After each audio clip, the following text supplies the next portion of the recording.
that goes away. Now, some of the people here have embraced pathways. My wife loves it. She loves going. No, I don't. Well, you could have fooled me. This morning you told me, Alan, go find out that information about tonight's speech on the computer. And what did I do?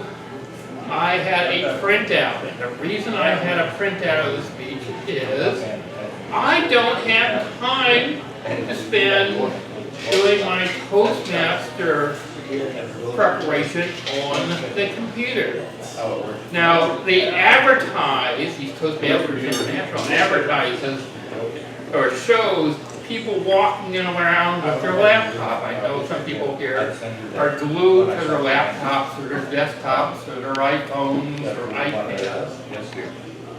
But not everybody has access. I spend 8+ hours a day on my computer answering emails and hooked up to a mainframe ERP system, and I have very little time to deal with it. And there's many other, excuse me here, we have other things to do than going online and doing your research. Now, some companies are very helpful, but I know a number of new Toastmasters that have they've been members 6 months and they have not logged on the pathway because they're uncomfortable with the computer. And not everybody is comfortable with that piece of equipment. And what we're doing here, what Toastmasters International is doing, is leaving those members or potential members behind. What happens in a firefight when a Marine gets wounded? Their buddies don't leave their fellow soldiers behind. And the same thing is supposed to happen here in Toastmasters. If we move on to a program and somebody is struggling with it, let's say Colin, you're struggling with something, we're all, not just Deborah, but we're all here to help bring you home. No Toastmaster should be left behind. And that's the big issue, challenge with pathways. That's number one. There's one other issue is not everybody joins Toastmasters for the same reason. Now, they have a number of paths. I believe they're up to 11 paths now.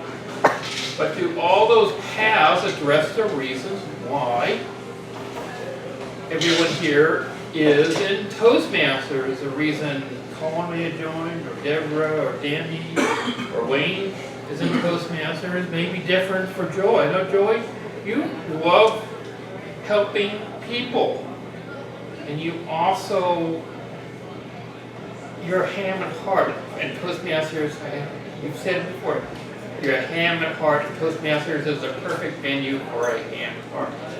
But are there paths in Toastmasters to address that? Are there paths for someone, Toastmasters, I know there's maybe not here, but other folks who are not comfortable.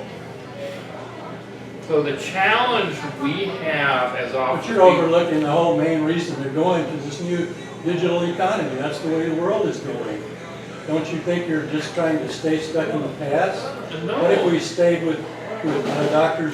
Smedley's books from the 1900s instead of moved up to a CC manual? Would you complain about that? No, but you missed one point. Not everybody 100%. If we go totally digital, we're going to leave those people who are not comfortable behind. They're going to get frustrated.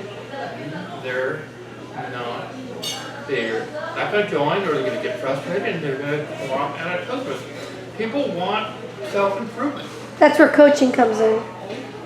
Well, not everybody's a good coach. Coaching is an art, and coaching comes with experience. But there have been numerous pathways lectures at the various TOIs, and still people walk away sometimes scratching their head. So our challenge as leaders, because many people here are members of other clubs, is to find a way to be sure that those people who are not comfortable with extracting the information, which is the way they want us to do in Colorado, or for those people who don't really find a path, to help them find a path. That's something that's going to have to happen here at the club. My wife suggested that we petition Toastmasters International to revise the format of the Pathway program, so all new members have to go through what's essentially the Competent Communication Manual, but online. And I know there's a number of advanced Toastmasters throughout this district who agree. Some have petitioned, some have not. But the reality of how corporations work, which Toastmasters is, especially when they've spent thousands and thousands upon dollars to develop this and years to put together this program, that's not going to happen right. If it happens, that's not going to happen right away. There's a book called Who Moved My Cheese? I don't know if anybody, by Spencer Johnson. It's a very thin book, very simple read. You could read it in half an hour, 45 minutes. And it points out in a great way, change happens. And I accept, okay, change happens, resistance is futile. So if resistance is futile and change happens, the book points out that you have to learn to adjust. And for those people who need help adjusting that, because just like the Marines or Army, or SEAL, let's say the SEALs, Navy SEALs, leaves no one wounded, no one behind. We, as Toastmasters, need to find a way to make pathways, which is the Toastmaster universe, come July 1st, accessible and relevant for those people who have not embraced it. And I'm struggling to find a way to finding a path that's totally for myself. But we need to be there for those people who have not. And mentoring is, it takes experience mentoring to do that. So unlike the board, who will turn everybody into automatons, that is not the goal. The goal is to help people move, assimilate into pathways, but at the same time, rather than become drones, Toastmaster help them maintain their individuality and get out of Toastmasters what they want to get out of Toastmasters. Leave no Toastmaster behind.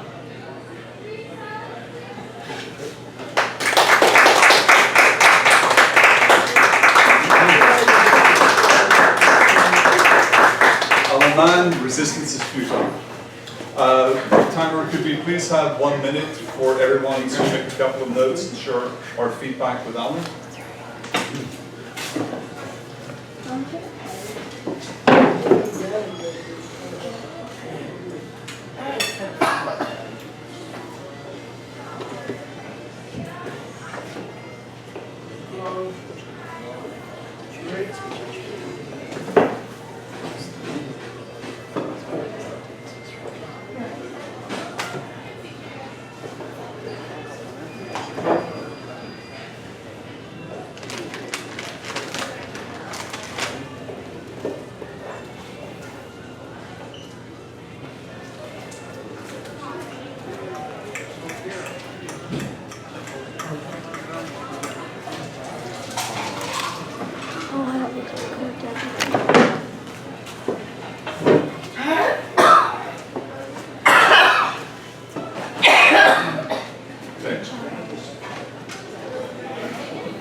Okay, thank you, Linda. Our next speaker, Deborah Walsh, has given me some feedback of her. I didn't actually know her in high school.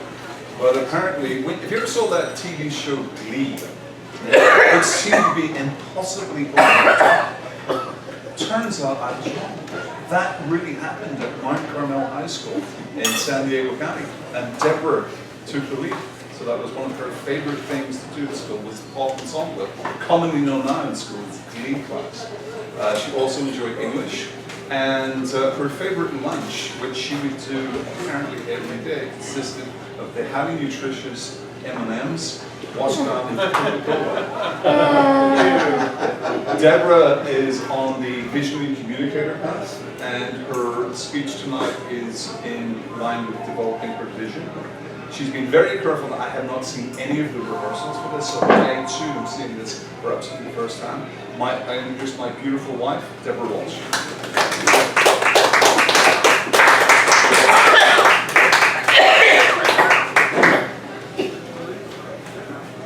18 years ago, my daughter Tegan learned how to walk on the rope. What this means in daycare terms is when you go on a walk in daycare, they have a very long rope, teachers on either end, and little ropes that come off the center, and all the little kids hang onto the rope, and they walk together, and it's just like stuck in the chute. Well, Tegan has problems walking on her rope, and the teachers came to me, and we were trying to figure out what was going on. She kept tripping and falling over and bumping into things. And this went on for months. I couldn't really understand what was going on. Maybe I just had an uncoordinated child. One day I'm walking across campus. This was an on-site daycare. And I figured out what happened. This is Tegan. Eyes closed. I mean, completely. You know, literally no vision. And when you go through life with the inability to see with no vision, then you are going to stumble, you are going to fall. You're going to find yourself going in places you never actually intended to go. Mr. Toastmaster and fellow Toastmasters and guests, I was really actually excited to work on this path and work on this project. I think it's very exciting to do some of these projects that really make you dig deep and look within yourself and understand yourself better. And I was looking forward to it. Coming up with a personal life vision can be very inspiring. And I thought it would be easy. I sat down, I started to type, and just stared at the blank page and realized, you know, I have a lot of things I do today. I have lots of activities, I've got to-dos, I've got goals, but I really had no vision, no driving force, some greater aspirational idea that was keeping me on track. So much like Tegan, I was just being pulled by that rope with eyes closed through life. So what do? I'm going to share with you today the process I went through to develop, or rather just let loose and discover the vision I really did have deep inside me, but was unable to articulate. I am a very analytical person, so I started off to do a little bit of research. I went online, I Googled how to develop a personal life vision and found that there were 238 million records that came up. So clearly there are a lot of other people being dragged by that rope through life, a lot of other people without a vision. But I did, and I started looking at some examples. Maybe something would spark my attention, something that I can just leap off of. And I found stock visions for people who are adventurous, or people who are nurturing, people who are financially motivated, and nothing fit. And in all reality, in all honesty, I really never expected anything to fit, because a vision, a personal life vision, is just that. It has to come from within. If it's going to be authentic and useful, it really has to be from inside. So I needed another approach. And what came to mind is this movie I saw a few years ago called The Last Word. With Shirley MacLaine. Has anyone seen that one? The Last Word. It's about a woman who is retired, and she is, well, she's really a difficult, grumpy woman who has pushed aside every relationship in life. She's hard-nosed. She's really rather unpleasant. But she becomes obsessed with reading obituaries. She's become obsessed with end of life. And she hires a reporter to come and write her obituary while she's still alive so that she can control what is said about her after she goes. And what's very interesting is she really wanted to control that obituary, and she had this reporter write things that were completely out of line with who she was and how she was living. She made herself very altruistic and a giver with great relationships. And the interesting thing that happened is being able to articulate that vision of who she wanted to be and where she was, she actually rose to the occasion and she changed, and it motivated her to become a better version of herself. And that could seem a very morbid way to find a vision, but it was rather effective. Stephen Covey says, start with the end in mind. So that's what I did. I started with the end in mind. And if you were to think that when you wake up in the morning, this is your very last day on earth, what would you do? How would you live your life? Are there any regrets that you would have? Regrets of things you haven't done? Maybe regrets of things you have, things that you've said. So with this in mind, I've developed my own vision for life. To live fully, to love deeply, to find the magic in every moment, to uplift those who I come in contact with. And that works for me, that resonates with me, and that motivates me, something aspirational, something to strive for. You can ask my husband, I'm certainly not there, but it's something to work towards. And when I go back and I think of Tegan, I think of my daughter, and look at her now at 21 years old, and see where she has come along, I realize when I think of great visionaries throughout history, Albert Einstein, Da Vinci, the Wright brothers, people who had these great ideas of not what is, but what can be and what can happen, they really came from a different angle. They saw things from a different angle. So for me, vision is about seeing into that future, but for my daughter Tegan, she is one of those very different thinkers. When she was walking with her eyes closed on that rope, it's not that she didn't have vision. You don't need sight to have vision.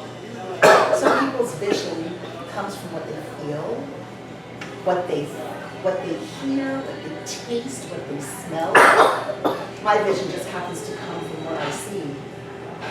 So I would just encourage all of you, I found this a very useful and fun exercise. I hope it's inspired you to try to crystallize and clarify a vision in life of something that will help bring out the best in you. And I appreciate everyone listening. Thank you.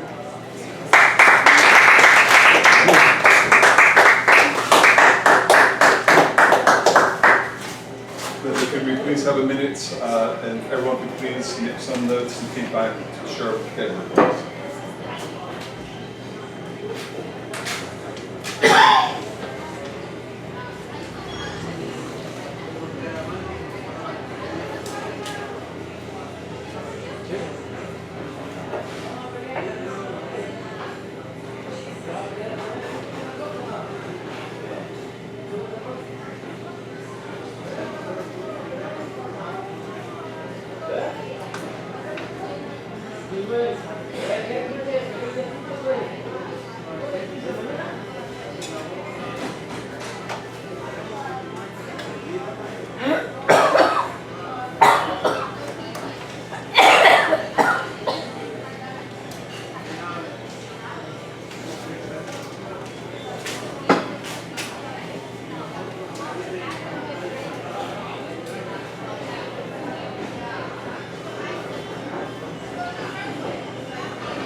It's about a minute. Okay, thank you very much. If you could wrap up that. You are, Then could we please have a timer report for the two speeches?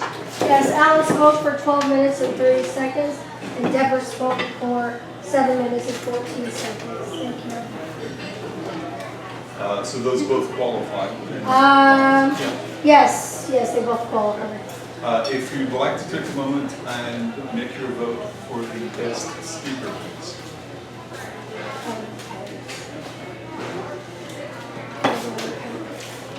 Matt, is it easier to give you all the votes back at the same time, or would you like?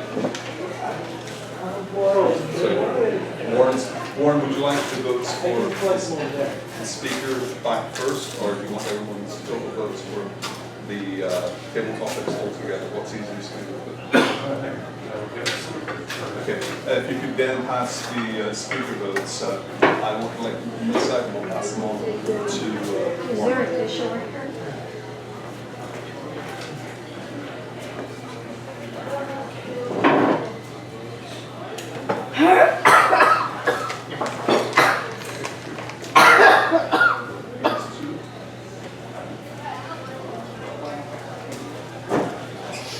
We'll skip the votes.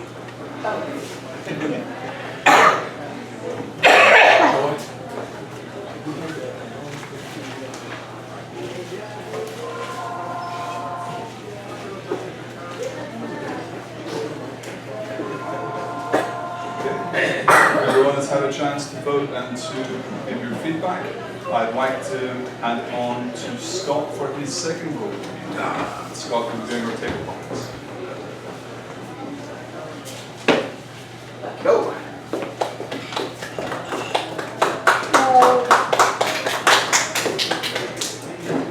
In line with our topic of school days, when I thought about this, all I could think of was falling asleep in college classes.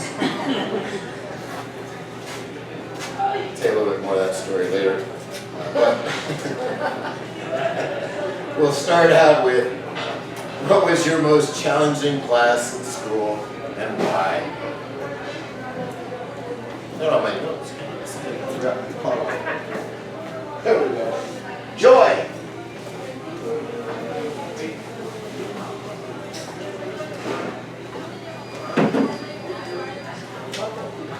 Yay!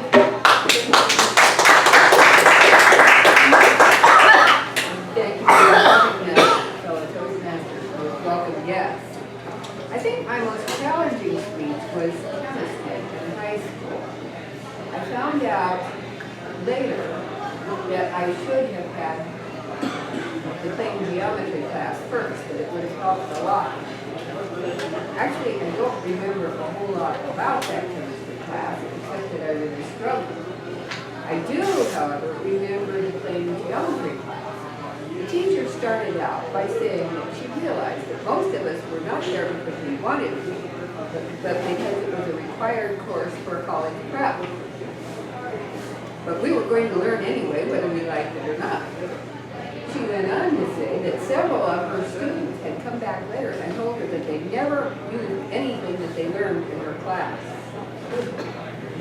So I went to junior college, took a class in business math, and some of the problems that we had, I had no idea how to solve them until I remembered some of the things I had learned in plain geometry, and I used those skills to solve the problems. So I made a point of going back and telling her that I did use something that she had taught. I hope that made her feel good, because I'm sure it must have been very hurtful to hear all these people tell her, no, I never used anything. But she was a good teacher. She taught me very well.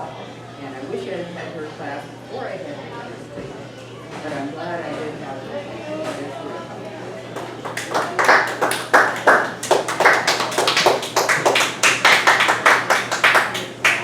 Well, as a chemical engineering major in college, I had a lot of chemistry. Sit in the back of the class and talk to my friend, and it was very frustrating for the professor because he tried to humiliate me by asking me what the next step in the progression of what he was teaching was, because I always knew I gave the right answer. Precocious kid then. What's your fondest memory from school? Danny.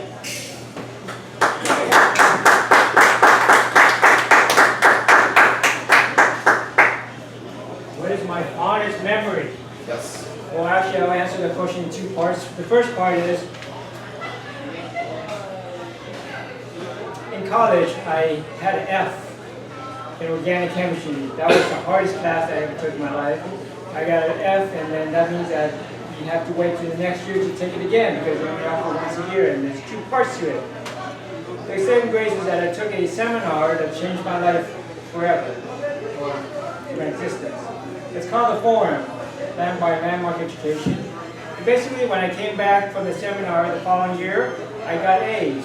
What was different about me? I actually listened to what the teacher was saying, instead of just following the diagram, the execution, the chemistry, right? That was one thing. And the next thing was actually I gave up being an introvert. I realized that if I was going to be a successful chiropractor, I had to give up being shy. So because of that, it changed my life. Every time the teacher would ask a question, automatically the hand goes up, grab her, stop me earlier, pick me, pick me. Can't see that far. Oh, just read. The second part is favorite memory in what? Favorite memory in school? Oh, I would have to say the first year at Cuyahoga College, where every group has a cadaver. You have a group of 10 students, and you have the cadaver for the whole year. That was actually, I would say, the most memorable, because you have the honor and privilege of working on a human being that's not alive, and get a full appreciation of where all the things are. You get to understand what open heart surgery is all about. Get a 4-inch fillet, and then 4-inch fillet. And so sometimes when I talk to my patient, they're like, oh yeah, you went to school, right? Yeah. Did you know I do this? What? You did all that? Yeah. We're good doctors too. So that's one of my favorite memories in school. Mr. Table topic.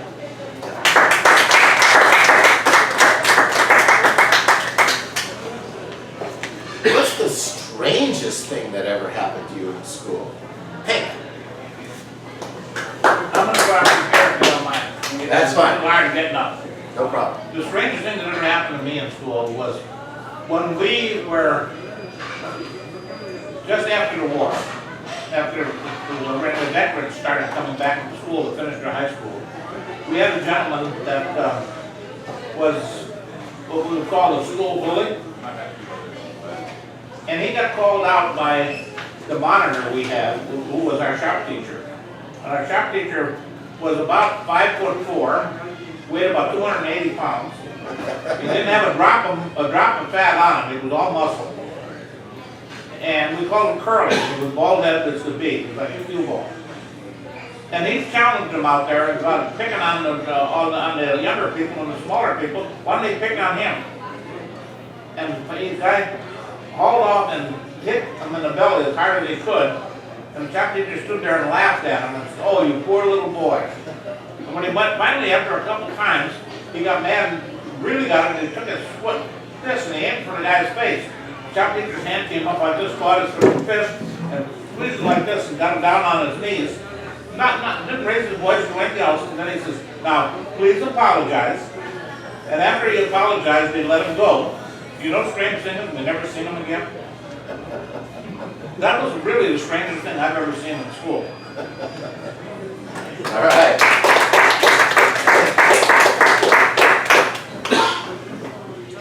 If If you could change one thing about your schooling, what would it be and why?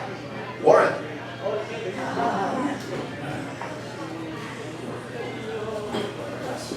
That's really difficult to go back through memory. There's so many things I'd like to change. One thing that comes to mind is when I think about high school, and I think about some of the things that I wish I could have done, that I never had maybe the guts to actually. In high school, it's kind of a difficult time, but I'd say that the thing I wish I could change was going back to the algebra class. And the teacher I had was quite strict. Kind of remind me of, anyone knows the actor Robert Ryan. He's famous for doing a lot of gangster roles. And this guy was really tough. He said, you know, if I had my way, if you guys didn't do your homework correctly, I would go back to corporal punishment. I'd use either a switch or a ruler, and I'd really take care of it first. But he says, if you have any trouble about doing that, come to my office after class. I'll be glad to help you. You gotta be kidding. This guy was scared. And so I thought, well, I need some help. I had difficult times with algebra. And of course, I had my dad help. But of course, he was getting tired of it. He says, you gotta learn how to do it yourself. So this was pretty tough. And I knew that maybe I'd have to face the teacher after it. And so I finally came to the teacher for help. I wish I had done sooner. And lo and behold, I was surprised. He was actually quite young. And so I learned quite a bit from him. So I came to the conclusion that from this all, that fear is at first a worse thing. And sometimes what we perceive as being pretty bad may not be such a bad thing after all. So if you're with somebody that looks like a gangster, that looks like Robert Ryan, well, he might be a good guy after all. I found that out. But I found out the hard way.